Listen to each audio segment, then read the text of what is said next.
Let's take a look at following up with non-responsive suppliers, especially if you haven't found a good supplier option yet, and the common issues that you might face when talking to the suppliers.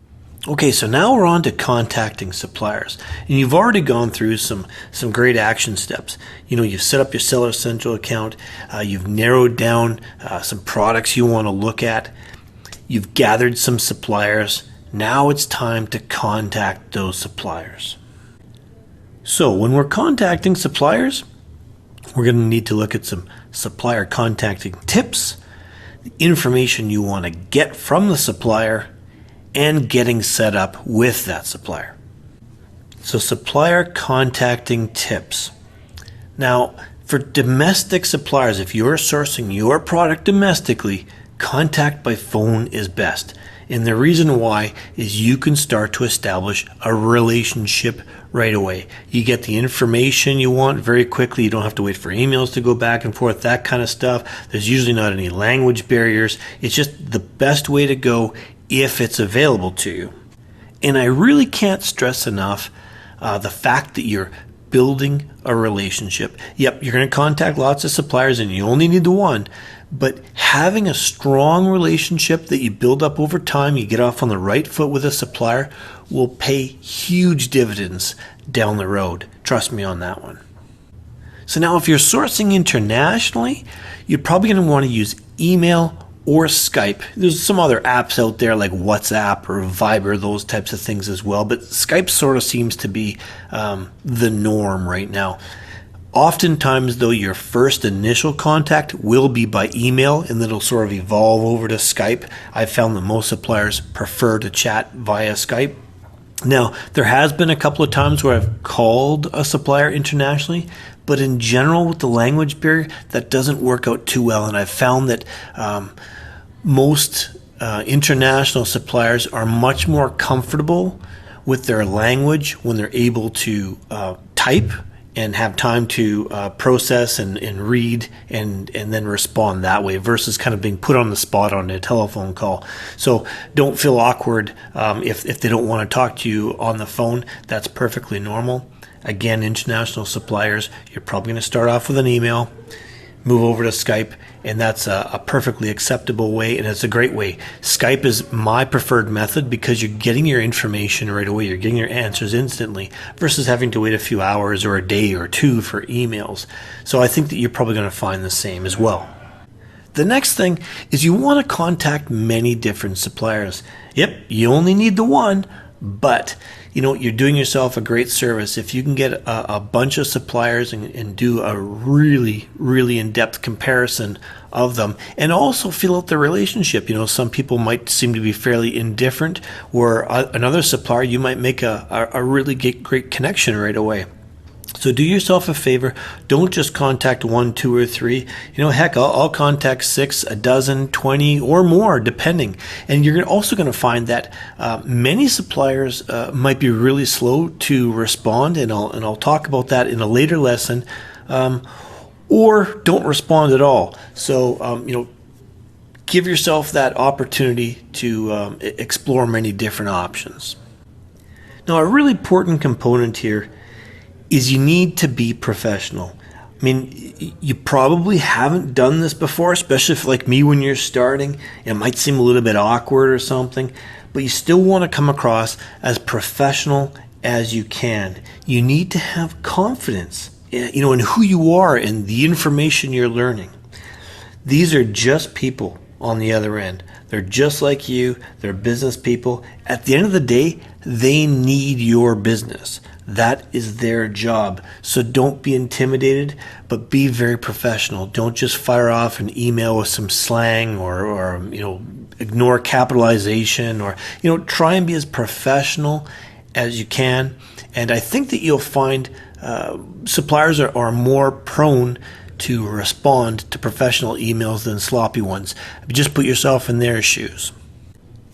So the last thing I want to quickly talk about with the supplier contacting tips is setting up and using a domain email. Now, a domain email is just like a .com, for example, yourbusiness.com email address versus using something like Gmail or Yahoo.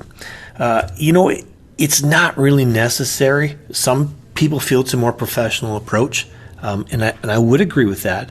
However, I would argue that over the last 2 years, and especially the last year, it's become much, much more common for suppliers to be contacted, from someone just at a Gmail address.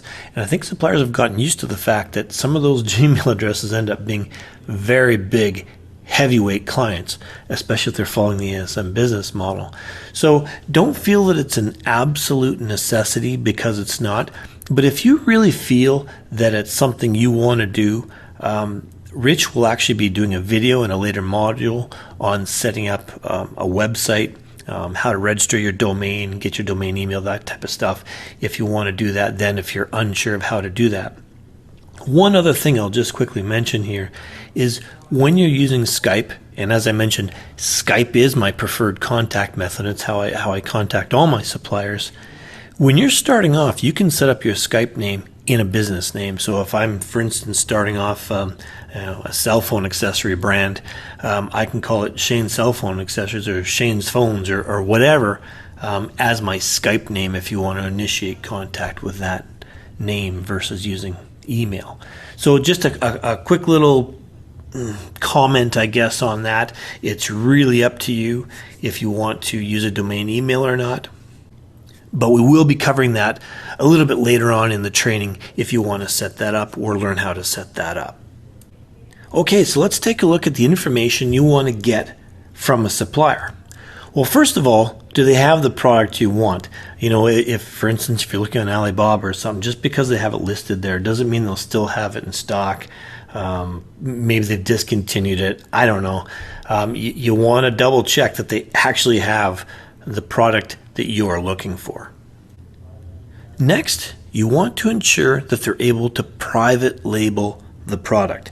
Now, there are some suppliers out there that might make their own brand or something, and they don't private label certain products for third parties. So you just want to double check that they're actually able to private label the product you're looking for. Next, and this is a little bit different with every supplier, but you want to ask them how the private labeling process works with them. Now, some suppliers, they might not have any process at all. It might just be, you send them the information, the artwork, the logo, you make the deal and away you go. Other suppliers may have a little form to fill out to get some of your basic information, that type of stuff. But it's worthwhile asking if there's anything you have to do to initiate that private labeling process. So the next thing you want to ask, and this is a very important question, you want to know what the price tiers are on the product. So for whatever quantity you order, where the price breaks are, if you order 1,000 units, if you order 5,000 units, 10,000, etc., etc. Now, this information is probably not appropriate for your first order, and we're going to talk a little bit about that a little later on. But it does a couple of things. Number one, it kind of lets them know that you're serious. You're not just thinking small, hey, I want 50, and you're all scared and nervous. You're a professional, right? You're a business person, and you got to approach them that way. But if you get some price tier breaks from a bunch of different suppliers, you can see right away who's going to give you the price breaks first, and maybe that might influence your decision as to what supplier to go with first. Okay, so the next thing kind of related to the price tiers is the MOQ, which is the minimum order quantity. And that really means it's the smallest amount of inventory you can order to work with that supplier. Now, you don't want to start out by asking what the minimum order quantity is, because they might think you're just kind of a small player just fooling around. But it's a really good number to know, and they're almost always going to give you that info anyways. The other thing I want to mention is that the MOQ is almost always negotiable. So don't get freaked out if they say it's 500 or 1,000 or 5,000 or something crazy. It's almost always negotiable. And the other thing you want to look at too, and this is why it's so valuable to contact many suppliers, is if I have two suppliers side by side and they're identical in every way, except one has an MOQ of 100 and the next one has an MOQ of 1,000, well, I might be more inclined to go with the 100 MOQ because I don't have to negotiate much. They're ready to do my order, and I don't have to order more units than I'm comfortable ordering with on my first order. All right, so the next thing you want to find out from your supplier or potential supplier is the estimated production time until that product is ready to ship. So whether you send them a custom label or they do custom labeling for you, ask how long until that product is shipped, and then ask them if there's any way to speed that process up, because sometimes they can do that for you. For some suppliers, it may only take a few days. Other ones, it might take a couple of weeks for those products to be ready. And it depends, they might have all kinds of orders in the queue. So there's a lot of different factors there. It might only take 3 or 4 days to actually make your product. So, or they may have some sitting stock ready they can just kind of slap a label on. So you just never know. So it's always worthwhile to ask. If it's going to take longer than a few weeks for them to make your product, you might want to start looking at pursuing another product, at least on this first one, because here we want to do these action steps and want to get that product into market. We want to start testing the waters, get you some experience. So if you've got to wait a month and a half or something for a product, I'd probably look at something else. Now, that doesn't mean you can't go back to that product later on in the future once you've sort of got some experience under your belt, but that's what I would do.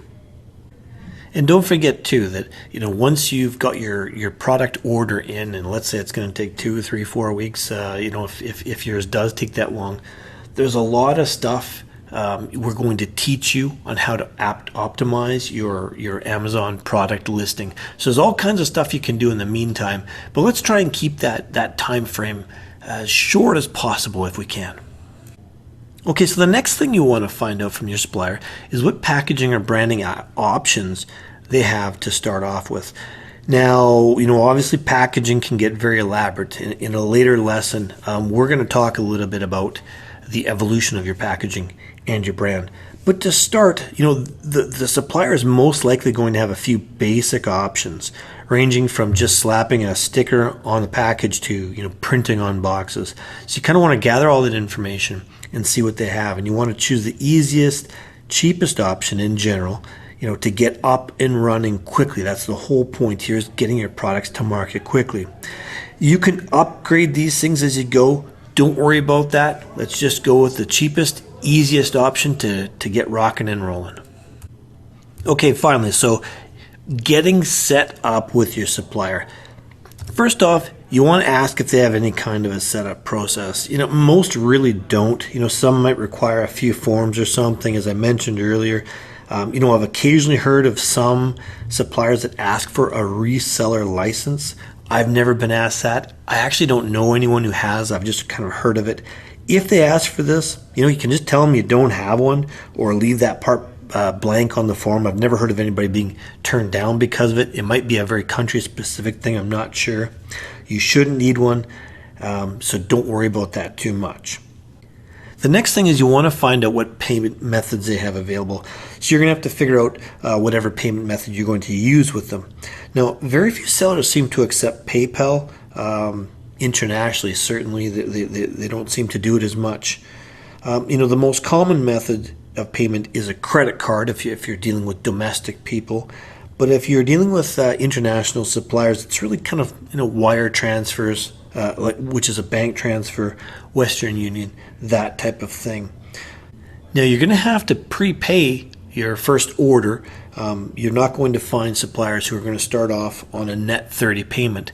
But that's another one of those great benefits of establishing a really good relationship from the beginning, because it won't take long before you can start to work in those types of things. So they'll just automatically start to extend that stuff to you. So again, discover the payment methods that particular supplier uses and figure out the cheapest way for you to get your money to them. And some suppliers will have a lot of options, and some will only have 1 or 2, and you've kind of got to work with whatever they have. Okay, so finally, you're going to want to get the product packaging design specifications. Now, some suppliers, the private label products, will do the design for you, and you simply just have to tell them what you want on your label. And that's a fantastic option when you're just getting started because it's really cost effective. Now, it may not be the best design in the whole world, but it really doesn't matter too much for that first product order because that's going to change anyways as we evolve your packaging. Now, if they don't have that option, you'll have to get a designer. So you're going to have to send those specifications off to the designer, and we do cover that in another lesson. Typically, those specifications would include the file type, the size of the image, if they have a template, and it can be really helpful to see an example of any previous design files that they had for that product.